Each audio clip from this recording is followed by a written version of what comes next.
마태복음 5장 7절 말씀.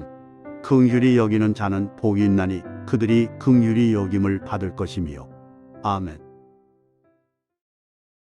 오늘 우리가 마태복음 5장 우리가 7절을 읽었는데, 마태복음 5장은 예수님께서 산에서 행하신 설교입니다. 그러니까 산상설교라고 우리가 명하여 부르고 있지요. 그리고 이 설교는 예수님의 최초 행하신 설교라고 할 수 있습니다.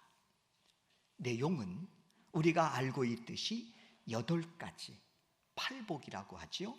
이 팔복에 관한 말씀이지요.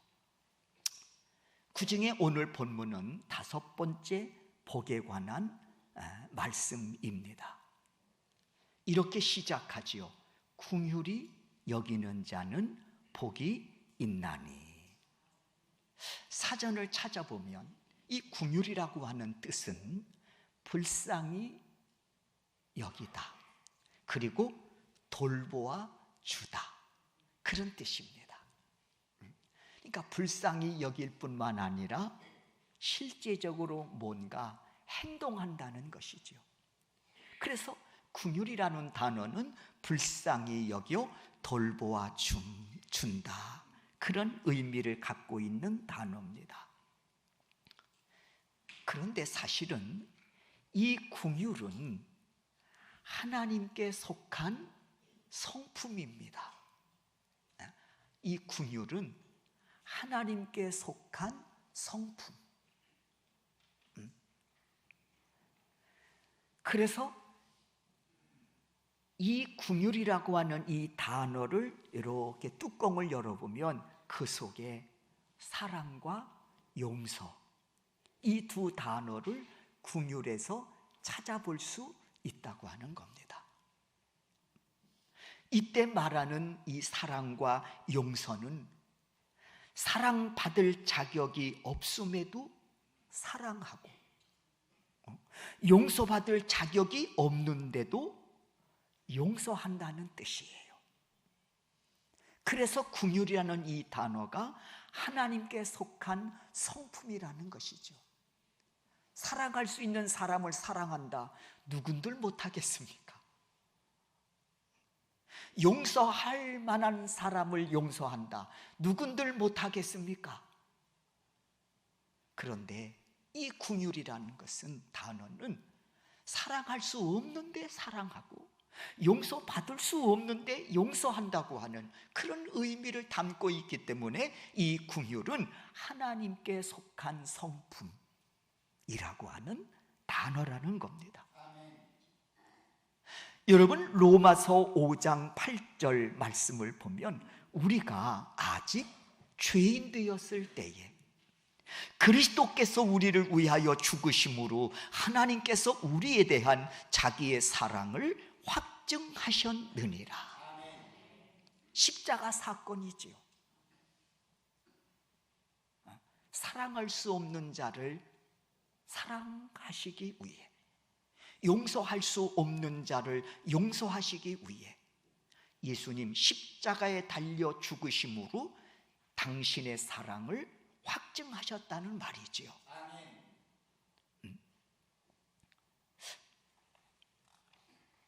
그래서 내 자신도 하나님의 성품인 이 긍휼함으로 누군가를 사랑하고 누군가를 용서하며 예수님이 가신 그 길을 따를 수 있다고 하면 그는 진정 복 있는 자다, 이렇게 오늘 본문에서 말씀하고 계신 겁니다.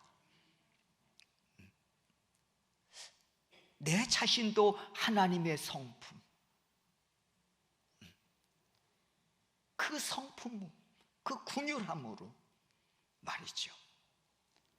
때문에 팔복 뒤에 이어지는 말씀도 이렇습니다. 마태복음 5장 13절이죠.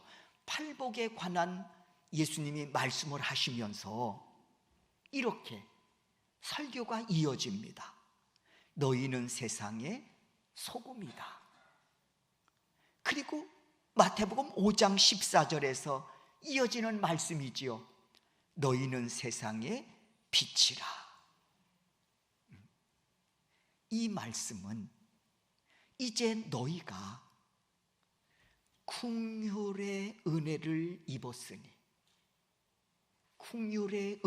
입었으니 이제 너희도 그 긍휼의 은혜를 통해서 세상의 소금이 되고 세상의 빛이 되라. 이 말씀을 주고 계신 겁니다. 그러므로 에베소서 4장 32절을 통해서 이렇게 말씀합니다. 서로 친절하게 하며 불쌍히 여기며 서로 용서하기를 하나님이 그리스도 안에서 너희를 용서하심과 같이 하라.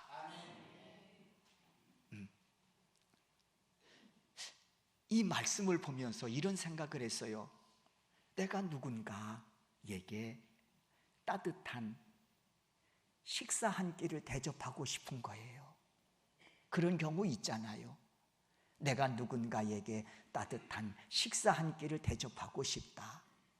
그런데 지갑을 열어보니 빈 지갑이야. 할 수 있어요? 없어요? 없어요. 내가 누군가에게 따뜻한 식사를 대접하고 싶을 때 그리할 수 있는 것은 내 수중에 돈이 있기 때문인 거죠. 지갑에 돈이 있기 때문이에요.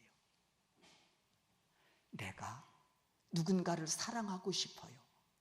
이건 모든 사람들의 공통분모잖아요. 그렇죠. 또 내가 누군가를 용서해야 될 사람이 있다면 용서하고 싶어요. 그런데 그렇게 안 될 때가 있잖아요. 사랑하고 싶은데 그게 잘 안 돼. 용서하고 싶은데 그게 잘 안 돼. 왜 안 될까? 방금 말씀드렸듯이 그리하고 싶어서 내 마음을 열어봤는데 쓸 사랑이 없어. 사용할 용서가 없어. 써야 되는데 아닙니까? 좀 사랑이 있으면 꺼내서 좀 써서 마음껏 사랑할 수 없음에도 좀 사랑하고 싶고, 용서하기 어렵지만 내 안에 용서가 풍성하니 탁 꺼내서 좀 써서 용서하고 싶고, 그런데 잘 안 돼. 왜? 지갑이 비어있는 것처럼 내 심령이 주께서 베풀어 주신 긍휼함의 은혜로 채워지지 못했기 때문입니다. 그래서 말씀하는 거예요. 긍휼을 베푸는 자가 복이 있다는 말은 뭔고 하니, 예수 그리스도께서 긍휼하심을 통해서 나를 사랑하실 때 아멘 하고 그 사랑을 소중히 여겨 간직한 거예요. 그래서 내가 누군가를 사랑하고자 할 때 마음껏 꺼내서 쓸 수 있다면 그 인생, 여러분, 복 있는 인생 아닙니까?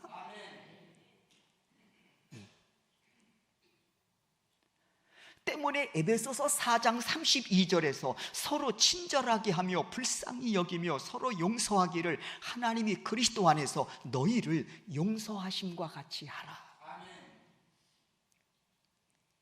골로새서 3장 13절에서도 마찬가지요. 누가 누구에게 불만이 있거든 서로 용납하여 피차 용서하되 주께서 너희를 용서하신 것 같이 너희도 그리하고.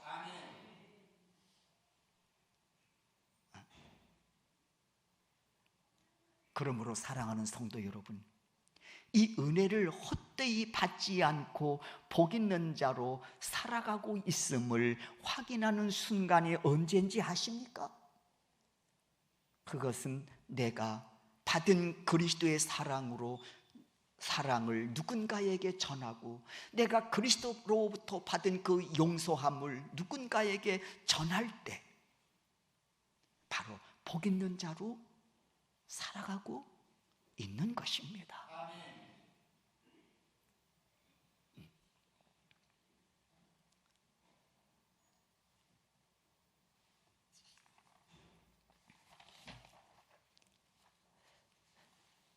92년도 4월 29일 미국 LA에서 흑인 폭동이 일어난 날입니다.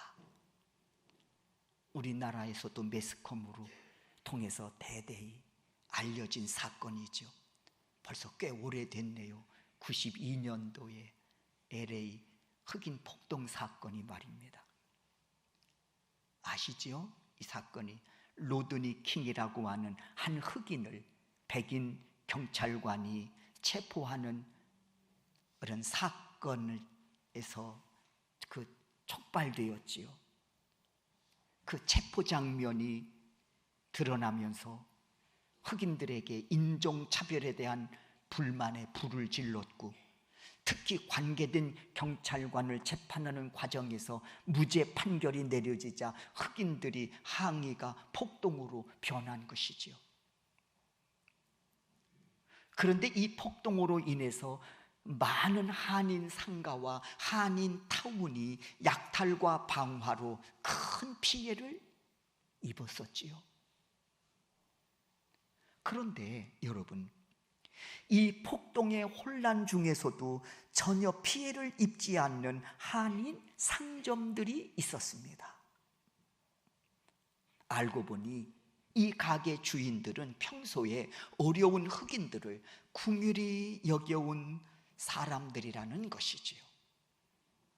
흑인 중에 돈이 없어 장례식을 치르지 못하는 사람들에게는 장례식을 대신 치러 주었습니다. 돈을 지불해서 장례식을 치르게 해주었고, 가난한 집 아이들에게는 학비를 지원하여 지속적으로 그 아이들이 공부할 수 있도록 도와준 사람들이었습니다. 흑인들은 그 고마움을 기억하고 있었던 것이지요. 그래서 폭동의 혼란 가운데에서도 자신들이 자발적으로 그런 가게들을 골라서 보호해 주었다는 겁니다. 긍휼히 여기는 자, 긍휼히 여김을 받는 것이지요. 물론 바라고 기대하고 긍휼은 베푼 것은 아니지만, 그가 어려울 때 긍휼히 여김을 받게 된 것이지요. 하물며 주님이 내게 주신 사랑, 그리고 내게 베풀어 주신 사조의 은총을 감사함으로 소중히 간직하였다가 그 주님의 사랑을, 주님의 그 사죄의 은총을 정말 감사한 마음으로 소중히 간직하였다가 이 사랑과 이 사죄의 은총이 필요한 자에게 꺼내서 사용할 때 주님이 그 모습을 보시면서 어찌 기뻐하지 아니하시며 어찌 복 있는 자라 말씀하지 아니하시겠습니까? 우리가 성경 말씀을 읽다 보면 그렇게 산 믿음의 선진들을 만나게 되지요. 바로 요셉이라는 인물 아닙니까? 형들이 미워서 애굽의 노예로 은 20냥을 주고 팔아먹어 버렸습니다. 요셉의 입장에서 보면 뭘 그렇게 잘못했기에 형들이 나를 미워할까? 단지 미움은 뭐냐? 아버지의 사랑을 독차지한다는 거예요. 저 녀석이 아버지 사랑을 독차지한다. 그게 미운 거예요. 그 미움이 결국 사랑하는 동생을 애굽의 노예로 팔아버리게 되었지요. 그럼에도 요셉의 생애를 보면 어떻습니까? 하나님은 그와 함께 하심으로 그 인생을 형통케 하셨다. 함께 하심으로 그 인생을 형통케 하셨다. 우리는 이 대목에서 잠깐 생각해 볼 게 있습니다. 요셉이 내가 뭘 그렇게 잘못했기에 형들이 한두 대 주워박은 것도 아니고 나를 노예로 팔아버린단 말이냐.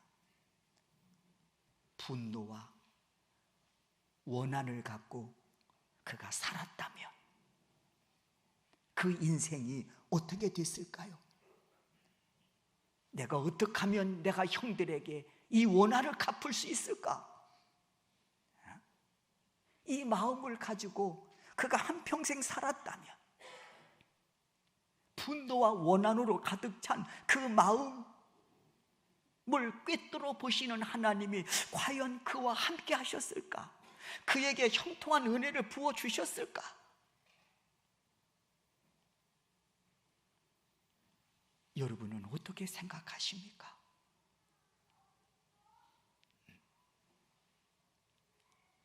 비록 그가 하루아침에 형들의 미움으로 인해 노예라는 신분으로 전락했지만, 그럼에도 불구하고 그는 하나님의 은혜를 힘입어 노예로 팔려간 그 애굽에서 일약 국무총리 자리까지 오르게 됩니다.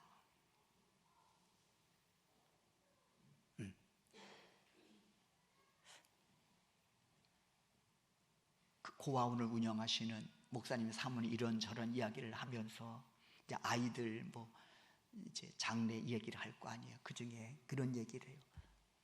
저 아이들의 마음 속에 있는 울분을 어떻게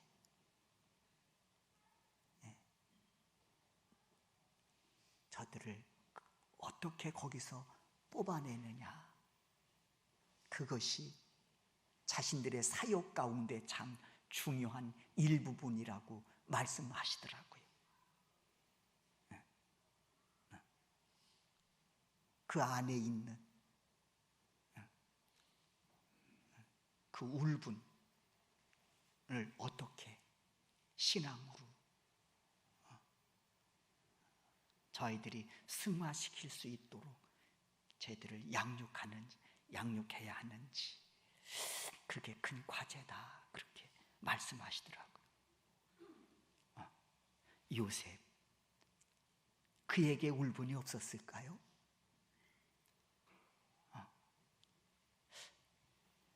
그럼에도 불구하고 하나님은 그 인생에 함께 하심으로 그 인생을 형통케 하셨다.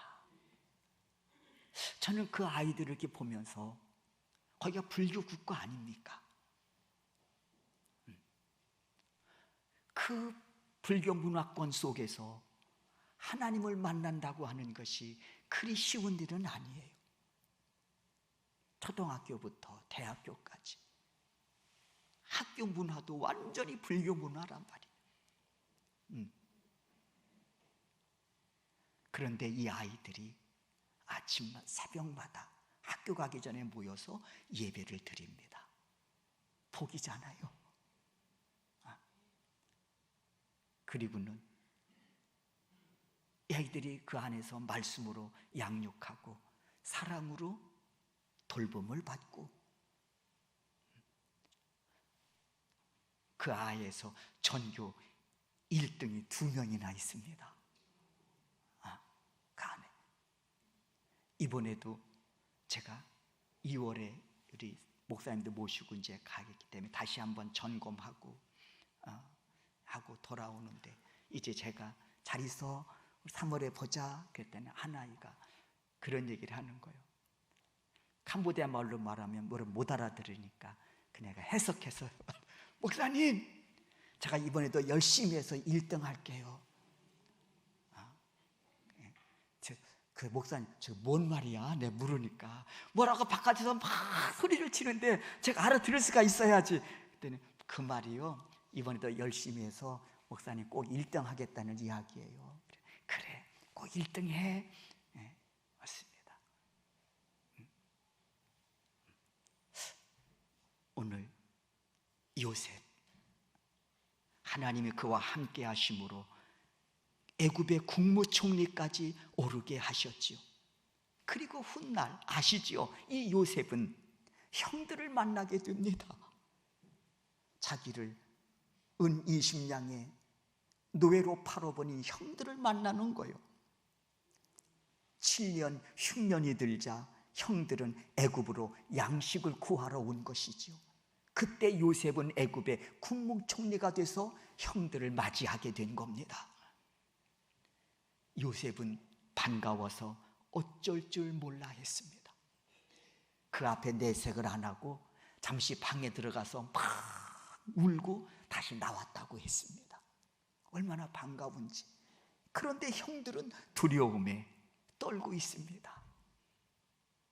우리가 팔은 동생 요셉 맞아? 요셉이라잖아. 진짜 보니까 요셉이네. 두려워 떨고 있는 거예요. 이때 요셉이 형들에게 뭐라고 말하면 좋을까요? 이렇게 말하면서 형들을 위로합니다. 창세기 45장 5절입니다. 제가 읽을게요. 화면을 보세요. 당신들이 나를 이곳에 팔았다고 해서 근심하지 마소서. 한탄하지 마소서. 하나님이 생명을 구원하시려고 이 7년 기근 때 우리의 가족과 우리의 민족을 구원하시려고 나를 당신들보다 먼저 이곳에 보내셨다고 나는 생각합니다. 야, 멋있죠? 그리고 50장, 이거 형님들한테 하는 이야기예요. 그 다음에는 하나님께서 이를 통해서 이루시는 일들이에요. 50장 20절입니다. 당신들은 나를 해하려고 하였으나 하나님은 그것을 선으로 바꾸사 오늘과 같이 많은 백성의 생명을 구원하게 하시려 하셨나니. 그러면서 형들을 위로하는 거예요. 21절입니다. 당신들은 두려워하지 마십시오. 나 여기다 노예로 팔았다고 해서 두려워하지 마라. 내가 당신들과 당신들의 자녀를 기르리이다. 내가 당신과 당신들의 자녀들까지, 내 조카들까지 내가 책임지겠다. 그러면서 그들을 간곡한 말로 위로하였더라. 간곡한 말로 위로하였더라. 사랑하는 성도 여러분, 사실 위로를 받아야 될 사람은 요셉인데 오히려 자신을 애굽의 노예로 판 형들을 위로하고 있습니다. 어떻게 이럴 수 있을까요? 이게 가능합니까? 우리는 누가 조그만 내 자존심을 건드려도 몇 날 며칠 잠을 설치고 힘들어하는데 자신을 노예로 팔아버린 겁니다. 인생을 판 거예요. 노예가 무슨 희망이 있고 무슨 꿈이 있겠습니까? 인생을 팔아먹은 거예요. 밉다고 누가 형들이. 그런데 오히려 지금 요셉은 형들을 위로하고 있다. 간곡한 말로 위로하고 있다는 거예요. 진심으로. 어떻게 이런 일이 있을 수 있냐는 거예요. 이유는 분명해요. 긍휼하심의 은혜로 하나님과 깊은 영적 사귐을 통해 내 영혼의 만족함을 누리며 살아가고 있기 때문에 그렇습니다. 영혼의 만족함, 무엇으로? 내게 베풀어 주신 긍휼함의 은혜지요. 그러니까 요셉은 어디를 찔러도, 우리 몸이 어디에 찔려도 검붉은 피가 나오듯이, 여기 찔리면 파란불 나오고 여기 찌르면 붉은 불이 나옵니까? 아니잖아. 어디를 우리 몸을 찔러도 거기에는 검붉은 피가 나온단 말이에요. 그것처럼 요셉 어디를 건드려도 하나님의 사랑과 그리고 사주의 은총으로 인한 그 기쁨이 샘솟듯 퐁퐁퐁 솟아나고 있다는 거예요. 여러분, 이 인생이 진정 복 있는 인생 아닙니까? 이 정도 되면. 네. 이는 스데반 집사도 마찬가지입니다. 복음 전하다가 돌에 맞아 죽어가면서 마지막 그의 기도는 저들의 죄를 용서해 달라는 기도였습니다. 어찌 이런 상황 속에서 이런 기도를 드릴 수 있을까요? 네?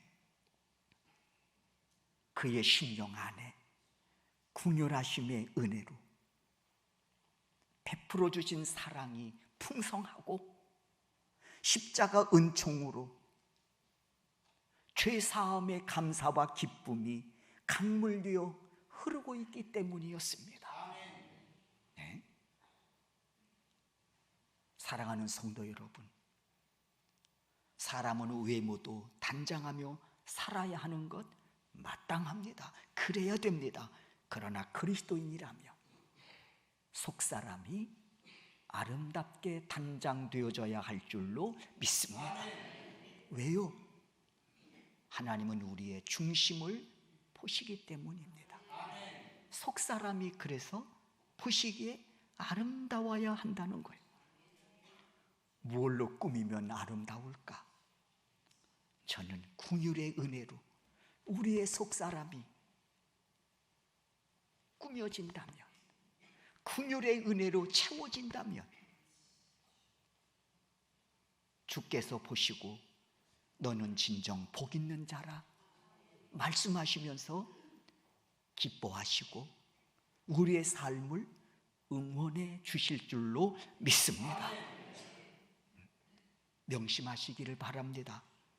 우리는 누가 뭐래도 하나님의 긍휼하심의 은혜로 그 크신 십자가의 사랑으로 죄사함 받고 하나님의 거룩한 자녀 되어 오늘을 살아가는 그리스도인들입니다. 그 은혜 베푸신 하나님이 우리를 향해 말씀하십니다. 세상에 소금 되고 빛이 되어 그 긍휼함의 은혜를 전하는 증인 되어 달라고, 그리고 진정 은혜가 은혜 되어 복 있는 자 되라고 오늘 본문을 통해서 우리에게 말씀해 주시고 있는 줄로 믿습니다. 이 말씀 믿음으로 붙잡고 진정 이 시대에 복 있는 자, 주께서 인정하시는 그 복 있는 자로 살아가는 우리 소명교회 성도 여러분들이 되실 수 있기를 주의 이름으로 축원합니다.